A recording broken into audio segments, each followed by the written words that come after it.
Welcome to Single Parent Success Stories, a podcast designed to inspire single parents. Here you'll find resources from self-care to finances to parenting and everything in between.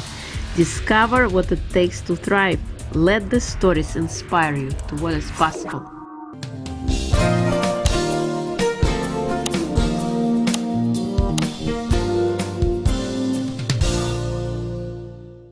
Hello and welcome to Single Parent Success Stories. Today's guest is Leah Hadley. She is a nationally recognized financial empowerment expert. She is committed to providing personalized, compassionate financial guidance through life transitions. She is the founder of Great Lakes Investment Management and Great Lakes Divorce Financial Solutions. She's also a former single parent and she grew up in a single parent household. Welcome, Leah. It is a pleasure to have you. Thank you so much. It's my pleasure to be here. Thank you. So please share with us your story. Who is Leah? So I grew up outside of Cleveland, Ohio, and I did grow up in a single parent household. My parents divorced when I was 8 years old. And I saw my dad maybe once a year or so when I was growing up. So I didn't have a lot of contact with him. And my mom was a very, very hardworking woman. It was she and my brother and I that she was raising at the time.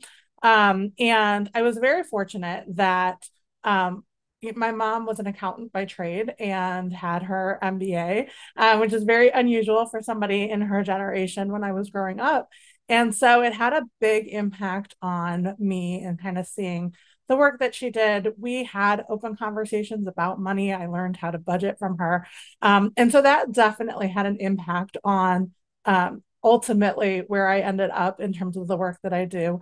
But when I went to college, I studied sociology and I really focused on quantitative research, but in the field of education. And I was just really interested in how people's childhood experiences impact their educational achievements. And ultimately went in and got my master's degree in education. I became a teacher. And I taught for Baltimore City Public Schools. I taught third grade in a very, very rough area and got burnt out in the classroom very quickly. I was swimming in student loan debt and I just needed a job. And at that time, I took a job at an investment bank. It was just a temp job, an administrative role. And when I walked into that investment bank that day, I felt like everybody was speaking a different language. Like I did not know what they were talking about. They were using words I had never heard before. And here I was feeling like an educated individual. I had a master's degree, I was into my career. And I felt like a complete fish out of water. And that experience also really influences the way that I work with people because I recognize that regardless of, how much you've accomplished in certain areas of your life, a lot of us just don't have a lot of financial literacy. And there's a big hole in our education in a lot of cases. And I was very fortunate within that firm to have an opportunity to learn from some wonderful mentors. I got hired on very quickly and ultimately actually became an analyst within the equity research department covering individual stocks. I mean, I just learned a tremendous amount there and went on to become a published senior equity research analyst with another firm. And so that's how I really got into the financial world, but ultimately decided that I wanted to work with individuals and families. And I tried a couple of the big broker dealers that have all kinds of rules about how you work with people. And I really wanted to be able to help people in the way that they needed help, whether or not that was in a traditional financial advisor capacity or maybe something else, more like a coach, or I am an accredited financial counselor. And so I work with people in a lot of different ways now. And so I decided to go out on my own and start my own firm in 2016, which is when I established Great Lakes Divorce Financial Solutions to help people get through the divorce process. And then ultimately, many of our clients wanted to stay on with us after the divorce was over. And so we established Great Lakes Investment Management so we could continue to offer ongoing financial planning and investment management services. Wow, such a life story, and the lessons you learned kind of led you to doing the work that you do now. And you are so right. Financial information is not really taught and we are not really prepared. So I love the service that you offer. It's so incredible. Growing up in a single parent household, what were some of the challenges you faced? Yeah.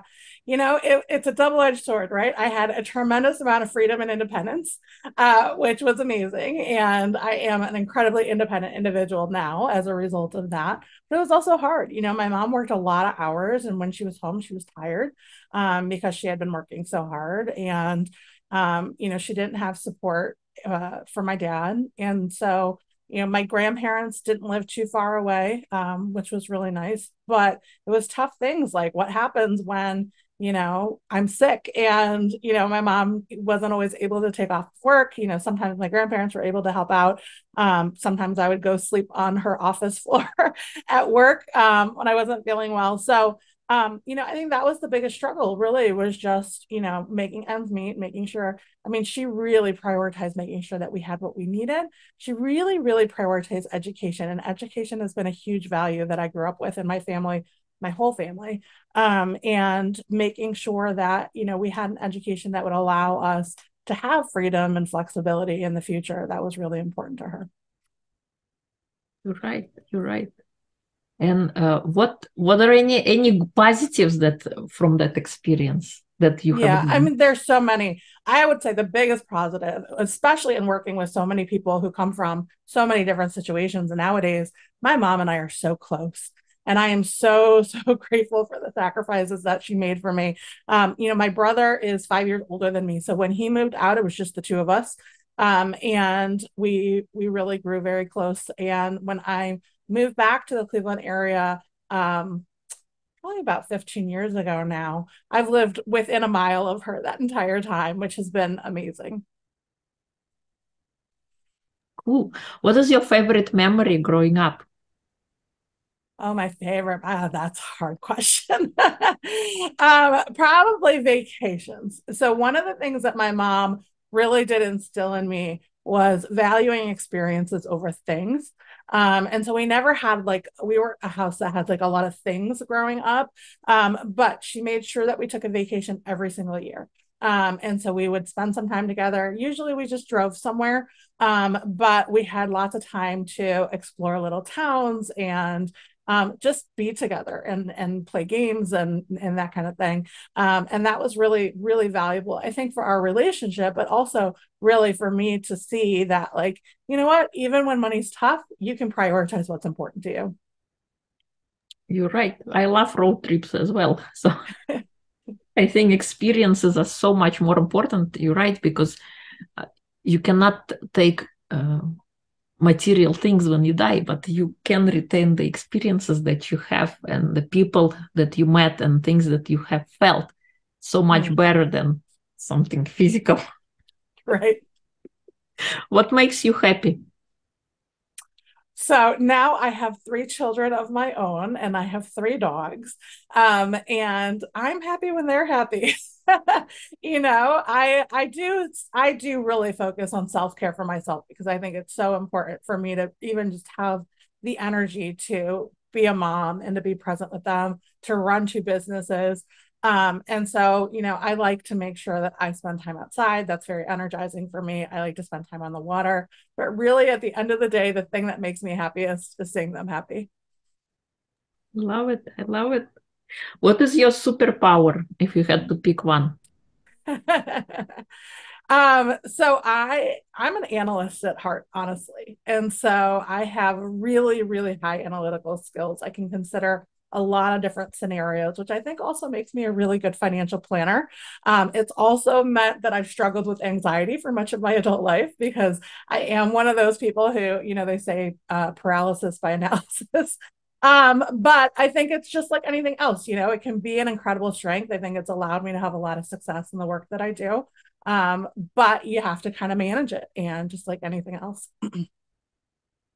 Yes, I'm an analyst as well.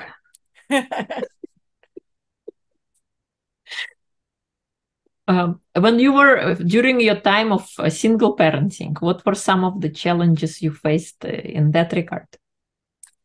So especially when I first got divorced, my ex-husband and I could barely be in the same space together. I mean, my kids were pretty young then. My youngest was still a toddler. And so when the kids would go back and forth between our homes, he in particular would have big meltdowns, and it didn't matter which way he was going. He just didn't want that transition. He didn't like that transition. And it was just heartbreaking to witness, him being so upset and so distraught, being going back and forth between the two homes. Now, what we found was that, being very consistent and just, having the same routine and him knowing what to expect and knowing that he'd be going back and, all of that. But it took a while to sort itself out, Irina. And it was just, I was exhausted at that time. I lost my health insurance, like very bad timing. I didn't realize, even as a financial planner, exactly when I was going to lose my health insurance. And I had a procedure done in this little window of time. So all these unexpected bills associated with that. And so it was just honestly managing the day to day was just feeling incredibly overwhelming to me when I was first newly divorced. One of the most empowering experiences I had, though, I talked about how important it was when I was growing up and my mom would take us on vacation. And so I remember that summer making sure that I wanted to take the kids on a trip. I didn't have a lot of money, so we planned a trip to a campground. I'm in Ohio, it was in Pennsylvania, and packing up the car and getting myself and the kids to the campground. It was like, you know what? It felt really hard. There was a lot of like nerves and stress heading into it. Like, what if this went wrong? What if that? We had so much fun together, Irina. And so it was just one of these moments where it was like, you know what? I can do this. I can face the hard things and they can turn out to be amazing. And so that was really an important learning for me, an important moment for me. That's amazing. Incredible. What kind of advice can you share with single parents who are just stepping onto their journey of single parenting? I would say, at least in my experience, it gets better. The initial transition, the initial change, you're going through a lot. Like there's a lot of things that have changed in your life. And to give yourself some grace, you can't be all things to all people, and really get clear on what's most important to you. When we're doing financial planning, we talk with people about what they value, what their goals are, because ultimately the idea is for people to be making financial decisions in alignment with what's really important to them. However, a lot of times when people have gone through a big life transition, they are spending like nothing has changed. And they're spending like they're trying to keep up with, the neighbor or whomever. And that can just really create a really negative financial situation for a lot of people that just compounds the stress. So being realistic about the changes that you've experienced in your life and acknowledging that you can't live like nothing has changed because there's been big changes. The other thing is, and this was really, really hard for me, especially initially, was to ask for help because I couldn't do it all myself. My mom has been a tremendous support for me over the years. And especially in that initial transition period where I was feeling very emotional, the kids were feeling very emotional. It was a tough season. And knowing that, I could lean on a friend or I could call my mom for help or, people would take my kids for a couple hours because I just needed a break was really important. Asking for help is tremendous, and it goes to say, when we are growing up, we you got to do everything by yourself. You got to be self-sufficient. So being on the receiving end of help is a transition. I discovered Absolutely. that personally when I dislocated my knee, and I was with my kids, and it's like, should I call the doctor? Should I call somebody? I am not bleeding. I'm nothing like, I cannot get up, but I'm breathing, I'm seeing. And it took me some time to kind of realize that, I gotta call, because if I don't call, then nobody's coming to help, to save me. That's right. So that was well, and I think especially those of us who were raised by a single parent, and do have that like really deep sense of independence, it is hard to ask for help. Yeah. So how do you help people now with the work that you do? So it depends on sort of the timing in their life when they reach out to us, how we help. But generally speaking, we provide financial planning and analysis as well as portfolio management. But what does that look like? It depends. If somebody's going through a divorce, sometimes it's literally just lifting up their financial education around their own situation. So there's a lot of talk out there about how mediation doesn't work. A lot of people will say that. But I am a big believer that the reason that mediation doesn't work is because people don't prepare appropriately for it because they have no idea how to. And so people reach out to us before they go to mediation to better understand their financial options so that they're ready to negotiate once they get into mediation. That's a really key part of what we do through the divorce process. Sometimes it's when they're working with their attorneys and we're helping them to understand what their options are, or if they decide on this, not only what does it mean in the short term, but what does it mean in the long term, especially when we're in a big life transition like a divorce. People are so focused on the here and now and what is the next kind of obstacle that I have to deal with, especially if you're feeling emotionally overwhelmed, that it can be really hard to think, all right, but what does this decision mean for me 5 years, 10 years, 20 years down the road? And so we help them take that objective perspective to better understand what are both the short and long-term implications of the financial decisions that they're making so they can make them from an informed place. Then on an ongoing basis, we help people really understand, for the goals that you have for yourself, whether that's planning for retirement or the legacy that you want to leave or buying your first house, whatever those big financial goals are, how do we get you there in a most efficient manner possible? So that way you're not just kind of treading water and not making the progress that you want to make, but understanding how to optimize your investments, how to make sure that you've really considered your financial risks and that you planned and prepared for them, right? Making sure that you're being tax efficient. So we really help people in a very comprehensive way. But we also do it from a group program perspective as well. So while we do a lot of one-on-one services, for a lot of people who are coming out of a big life transition, like a divorce, loss of a loved one, whatever the case may be, they are often, for the first time, dealing with what does it mean to be financially independent. And so we have a program that is designed to help them understand what does it mean to create systems and routines about managing money. If you're having some limiting beliefs that are holding you back, how do we identify and overcome those things? If you're really stuck in this place of financial fear, how do we quantify and protect you from the things that you're afraid of? And so that group program is really designed to help people dig into just some of the mindset issues around managing money, but then the practical as well. Oh, I love it. So you're not just doing the practical, you actually work on mindset and limiting beliefs and, lifting people up that way. That's amazing. Incredible. Yes, it all works together. Absolutely. You're right. You're right. What do you think is the most important trait to instill in a child? So for me, it's kindness, compassion, understanding. But it is also definitely some independence, right? And so, I think it's so much more important that the kids recognize when there is an issue and that they can talk about it, but that they can also problem solve on their own. And so I think it's kind of, it's not, one or the other. You're right. You're right. Thank you. Thank you. If you could go back in time, would you do anything differently? So, I would love to think that I could have smoothed out that first year after our divorce. And I guess if I could go back in time, maybe knowing what I know now, maybe I could, have a little more compassion for my ex-husband, have a little more compassion for myself. But honestly, I feel like I did the best I could with where I was at in that moment. And even if I went back and had to do it all over again, it's an emotional time. We just don't make the best decisions for ourselves when we're feeling overwhelmed by emotion. But I think it could have been a smoother transition. We did a really good job of planning out the conversation we had with the kids when we let them know that we were going through this divorce, but we never talked about kind of what came after that. And so we had this very good, solid, unified, relatively positive conversation with the kids. And then it was like, all right, now every man for themselves.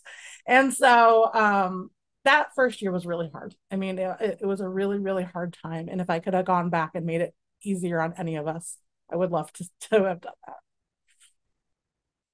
What specifically would you have done differently? Yeah, it's a good question. I think part of it is managing my own reactions, right? Acknowledging the fact that like my ex-husband was very angry. He was very angry about the whole situation. And making sure that I wasn't communicating with him in a way that didn't give him the space for that. Because, I think people go through a lot of grief when they are going through a divorce. That comes out in a lot of different ways, but I took it personally. And I think most of us probably do. But looking back on it, it wasn't personal. It was, we were both hurting. We were both going through a huge change. And so allowing him, giving him that space to be angry and acknowledging that it wasn't, I'm sure some of it was absolutely toward me, but overall, I think it was more of, that grieving process. And I think that could have made things transition a little bit smoother, faster. You're right. Going through life, we a lot of times take things personally. But there is a good book by Don Ruiz, they called The Four Agreements. When we come into this life, we make agreements with each other, with ourselves, with other people in our life, and then that's so he says there are four agreements. One of them is don't take things personally. Kind of. That's so much easier because then you make an agreement, and then let's say something didn't work out, the agreement is broken, not your relationship with the other person, which is like let's adjust the agreement. That's And interesting. yeah, and another thing is we make assumptions, so don't make assumptions. Like something happened, somebody didn't want to speak with you, whatever. We start to create this whole big picture behind it, what happened. And maybe they were just busy. Right? Yeah. And another one is be impeccable with your word. What comes out of our mouth, like pay attention. And I forgot the fourth one. Yeah. I'll But have to check that out. It sounds like an interesting great book. book. Yeah, and it's Yeah. conversational. Uh-huh.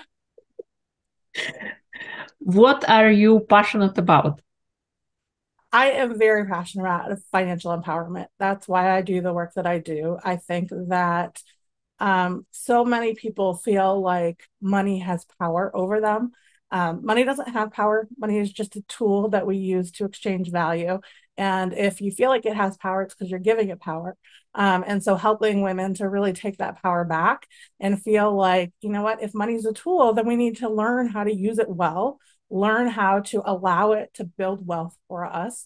And so, really helping people to understand how to better utilize that tool. You're right. You're right. What was the smallest thing you've done that had the biggest impact in your life so far? The smallest thing that I did that had the biggest impact in my life. That's a really interesting question. I mean, there's so many little things that just you never expect where it's going to lead you, right? I mean, if I think about just taking that temp job at that investment bank, it was literally like, I got to pay my rent and I got to pay my student loans. I never thought that it was going to lead me to this big career in equity research and then starting my own business. Like, I wasn't somebody who grew up thinking that this is where I was going to end up. And ultimately, you know, it's been amazing. It's been such an amazing journey. But I didn't, go to school for this. I had to do a lot of learning on the side and doing all the licensing exams and reading and taking classes and all the things. And so, but just like saying yes and taking that job just changed everything. Yeah, sometimes the things we do, they're so micro, and it's only a decision that you make a choice in a moment that could strategically or exponentially change your life for the better. Right. What makes your heart sing? So this is really interesting. So I work with people who most people come to me during their divorce. Sometimes people come after, sometimes people, I work with couples too, but most people come to me during their divorce and they're at the hardest time in their life when they come to me initially. And they're not the best version of themselves. And I acknowledge that, I recognize that, I know, the kind of work that I do and when I'm helping people.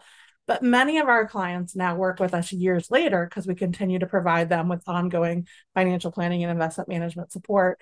And I get to see them hit the financial goals that they've set for themselves. I get to celebrate retirement with them. I get to meet their next partner who they're super excited about. I get to hear about the businesses that get started and help them to make them successful. So witnessing the strides that I get to help other people make and celebrating with them, just, oh my gosh, it just lifts everything in me. I love it. It's amazing. Thank you. Thank you. What do you want to create next? Any fun projects you're working on that you like to share? Well, I am participating in a very cool book project that's coming out this fall, which I learned about through you. So I am very excited about the book that'll be coming out and the chapter that I'll be contributing to it. Awesome. And I'm excited for you to join. And yeah, incredible. Is there anything I haven't asked that you would like to share? I would say, the one of the things that people often reach out to me with is just they're so worried. They're so worried about money, about their lack of knowledge around money, about, the decisions that they have to make, all of these different things. And a lot of times when people do finally have the conversation with me, they will say, I wish I reached out sooner.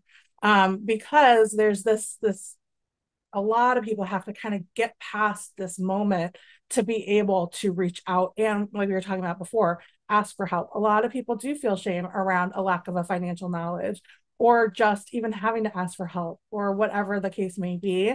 And I would like to just say, like, you're better off having the conversation than not. And you can take what you will from it, right? So whenever I have a conversation with people, I really try to add value to it, whether we're going to work together on an ongoing basis or not. I want you to walk away with something that you may not have known before we talked. So at least you learned something and that conversation was a good use of your time. But a lot of times, even in like our complimentary calls that we offer, people are just like, thank you. Like that was just the missing information that I needed. And we may not work together. And I think that's totally fine. But just not being afraid to ask for help, having that conversation. If you're uncertain about your finances, you're feeling like that's something that's weighing you down and it's stressful, ask for help. Thank you. Yeah. And you're so right. And it's planting seeds and helping people, and maybe they'll come back later when they're ready. But providing that additional information, because you're right, it's not taught in school and you're not gonna find out about it by happenstance. You gotta reach out, you gotta, make the first step. So yeah. And unfortunately, there is a lot of bad financial advice on social media that is very generalized, and everybody's financial situation is unique. Everybody's divorce is unique. And when you're going through big life changes and you have your own goals, your goals are unique. And so having that personalized guidance is so important. What would you say is the biggest misinformation about financial education on social media? So the thing that I see the most that just makes me crazy, Irina, is those people who really play on people's financial fears. And they use it as a sales opportunity. What I really try to do is help people understand their fears, understand where they're coming from, and how can we deal with them very directly. But instead, there are a lot of financial institutions out there that really play on people's fears in their marketing in order to sell products that may or may not be right for people. And it makes me crazy. Yeah, you're right. Unfortunately, there are people who prey on other people's weaknesses at their hardest times. And thank you for providing your services and making people knowledgeable about the problem and helping them along. It is my absolute pleasure. Yeah, if people would like to connect with you, learn more about you, where would they go? So we have a free Facebook group. It is called Watch Her Thrive. That is a great place to connect directly with me. I go in, I answer people's questions in that group. I stream video trainings in that group. So that's just a really good place for us to connect. All right, awesome. And I will include all the links in episode notes. It's been a pleasure having you. Thank you so much for coming on, sharing your story. And I love the work that you're doing, educating people and giving them the information that was missing and guiding them along in this difficult period after divorce. I think there should be more like that information available. Thank you so much, Irina, for having me. It's really been my pleasure. Thank you.